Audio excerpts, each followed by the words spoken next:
साथियों, क्या हाल चाल, कैसे हैं आप सब? अच्छे होंगे और आप लोग कंटिन्यू पढ़ाई कर रहे होंगे। प्यारे साथियों, जो है आज ये हमारा जो लेक्चर नंबर है वो है 6 लेक्चर नंबर है। 5 लेक्चर नंबर हमारा कंप्लीट हो चुका है और जो बच्चे नहीं देखे हैं या जो भाई नहीं देखे हैं वो सबील ऑनलाइन ये चैनल पर जो है ये वीडियो उपलब्ध है। आप लोग जो है सर्च मारिए और इस वीडियो को देख लीजिए, बहुत ही इम्पोर्टेंट। जैसा कि कल मैंने पढ़ाया था प्रकाश संश्लेषण के बारे में, अच्छे तरीके से पढ़ाया था। प्रकाश संश्लेषण इसके बारे में अच्छे से तोड़ कर पढ़ाए थे। प्रकाश संश्लेषण पूरा कॉन्सेप्ट क्लियर कर दिए थे। आज हम लेकर आए हैं जंतुओं में पोषण और अमीबा के बारे में। कल हम रंध्र के बारे में पढ़े थे, ठीक, रंध्र के बारे में पढ़े थे कि बाहरी त्वचा में जो है रंध्र उपस्थित रहते हैं, उसका जो नियंत्रण होता है वो द्वार कोशिका गार्ड सेल पर निर्भर रहता है। ये सब के बारे में हम पढ़ा दिए थे। आज का जो मेरा लेक्चर है वो है जंतुओं में पोषण और अमीबा, इन दोनों के बारे में पढ़ेंगे।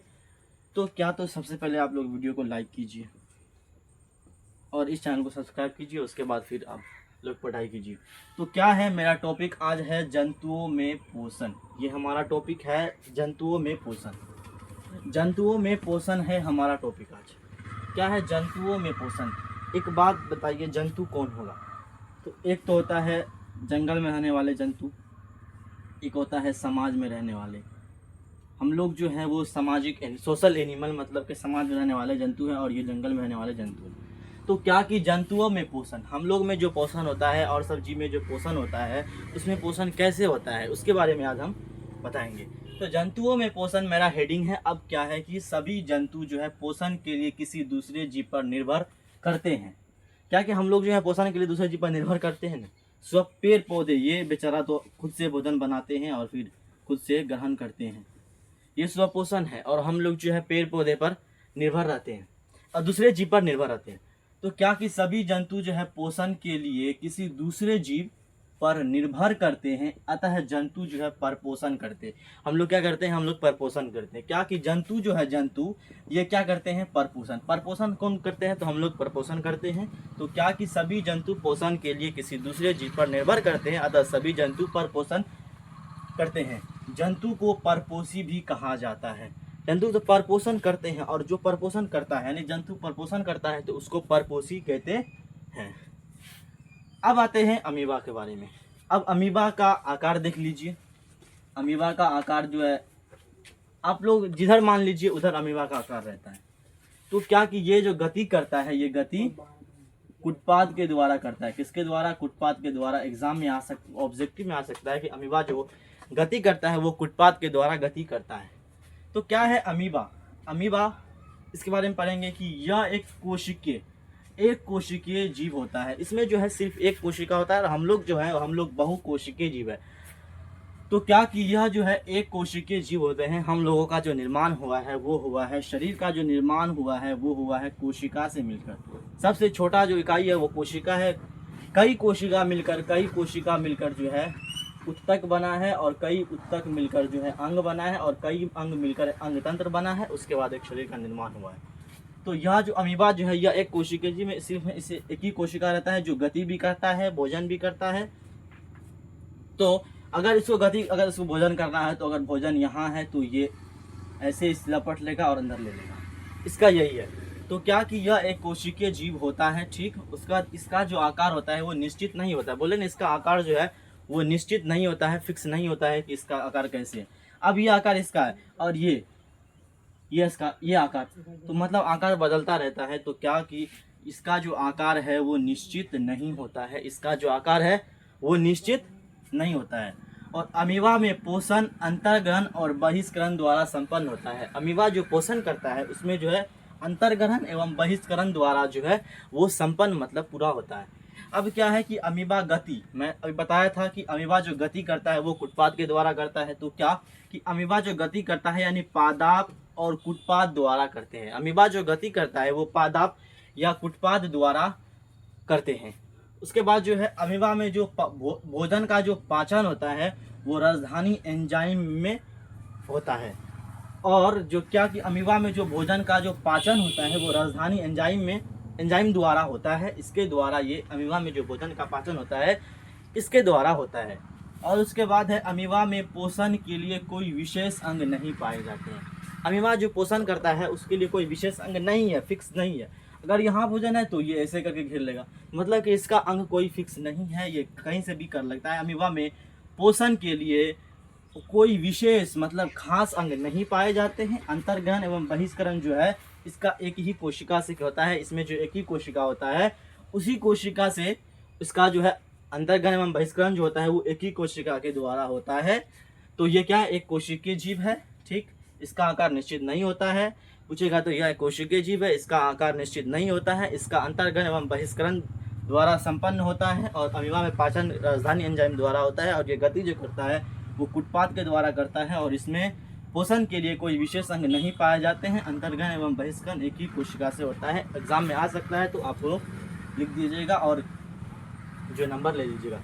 तो क्या है, फिर हम नेक्स्ट टॉपिक की ओर चलते हैं। टॉपिक ये है, हम नेक्स्ट टॉपिक लेकर आए हैं। अभी हम बताए थे जंतु में पोषण। भाई जंतु में जो पोषण होता है ये पोषण के लिए किसी दूसरे जीव पर निर्भर करते हैं। और अब अमीबा के बारे में भी हम बता दिए। अमीबा, तो अमीबा क्या है, अमीबा यह है, अमीबा एक कोशिकीय जीव है। इसका आकार निश्चित नहीं होता है, ये भोजन कुटपाद के द्वारा करता है। इसमें जो अंतर्ग्रहण एवं बहिष्करण जो होता है वो एक ही कोशिका के द्वारा होता है। क्लियर कर दिए, एक बार और देख लीजिएगा तो क्लियर हो जाएगा। ठीक, तो ठीक है। अब नेक्स्ट टॉपिक क्या है, तो अब नेक्स्ट टॉपिक है हमारा पैरामीशियम। ये भी अमीबा की तरह ही है, लेकिन ये पैरामीशियम, आप पैरामीशियम क्या है सर, पैरामीशियम के बारे में बताइए। इसका यह है कि पहला इसका लाइन यह है कि यह एक कोशिकीय जीव है। ये भी एक कोशिकीय जीव है, अमीबा की तरह भी ये भी पैरामीशियम भी जो है यह भी एक कोशिकीय जीव है।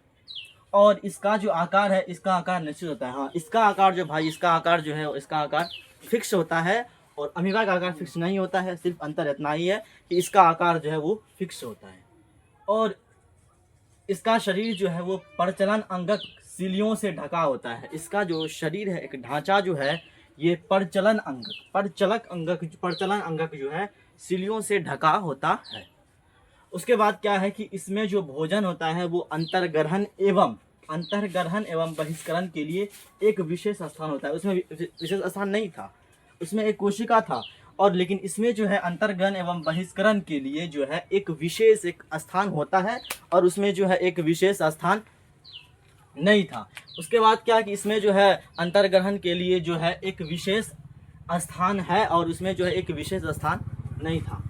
अब उसके बाद क्या है, अब नोट में लिखिए। नोट, अमीबा एक सरल प्राणी संपोषी मृदु जलीय जीव है। यह जो है अमीबा जो है यह एक प्राणी संपोषी है और जो है ये मृदु जलीय मतलब मृदु मतलब मिट्टी और मिट्टी जलीय जीव है। और पैरामीशियम जो है यह एक कोशिकीय मृदु जलीय प्रोटोजुआ है। ये प्राणी संपोषी मृदु जलीय जीव है लेकिन ये मृदु जलीय प्रोटोजुआ है। ठीक, क्लियर। क्या अब है पाचन। पहले सबसे पहले तो ये क्लियर करते हैं, पैरामीशियम यह एक कोशिकीय जीव है। इसका आकार निश्चित होता है, इसका अंतर्ग्रहण एवं बहिष्करण के लिए एक विशेष स्थान होता है। उसके बाद जो इसमें भोजन अंतर्ग्रहण एवं के लिए एक विशेष स्थान होता है और यह जो है प्रचलन अंगक सिलियों से ढका होता है। ठीक, अब क्या है, नोट में लिखा हुआ है क्या कि अमीबा एक सरल प्राणी संपोषी मृदु जलीय जीव है। ये मृदु जलीय जीव है, प्राणी संपोषी। और प्राणी संपोषी क्या है, जो जंतुओं के जैसा, जंतुओं के ग्रहण करने की विधि के द्वारा जो ग्रहण करते हैं वो। और उसके बाद क्या है, ये पैरामीशियम जो है यह एक कोशिकीय, क्या यह एक कोशिकीय मृदु जलीय ये जीव ये भी है, लेकिन ये प्रोटोजुआ है और ये जीव है।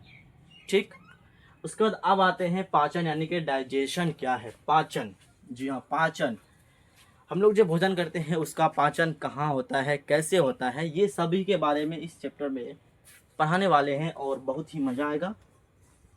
तो क्या की है, पाचन क्या है, डाइजेशन पोषण प्रक्रिया में ग्रहण किए गए जटिल पोषक पदार्थ। पोषण प्रक्रिया में जो है हम भोजन जटिल, जो जैसे रोटी हो गया, ये सब क्या है, ये सब जटिल है। तो इसको जो हम भात हो गया, ये सब क्या है, ये सब जटिल है। तो क्या कहा कि पोषण की जो प्रक्रिया होती है उसमें जो ग्रहण करते हैं पोषक पदार्थ, मतलब खाने वाला पदार्थ, खाद्य पदार्थ। भाई पोषक पदार्थ यानी कि खाने वाला, यानी खाद्य पदार्थ, और खाद्य पदार्थ हो गया खाने वाला पदार्थ। तो क्या कहा कि पोषण की प्रक्रिया में ग्रहण किए गए, ग्रहण जो करते हैं हम लोग जो खाते हैं उसका जो जटिल पोषक पदार्थ जो होता है, जटिल पदार्थ जो होता है वो पदार्थों का सरल पदार्थों में, वो उसका जो है पूरा महीन पदार्थ में आसान यानी कि सरल पदार्थों में बदलने की प्रक्रिया को पाचन यानी कि डाइजेशन कहते हैं। पोषक प्रक्रिया में ग्रहण किए गए जटिल पोषक पदार्थ मतलब कड़ा पदार्थ को ग्रहण करते हैं और जो है वो सरल पदार्थों में बदलने की प्रक्रिया को पाचन यानी डाइजेशन कहते हैं। पाचन कहेगा तो हम कहेंगे कि पोषण की प्रक्रिया में ग्रहण किए गए जटिल पोषक पदार्थ को सरल पदार्थ में बदलने की प्रक्रिया को पाचन कहते हैं।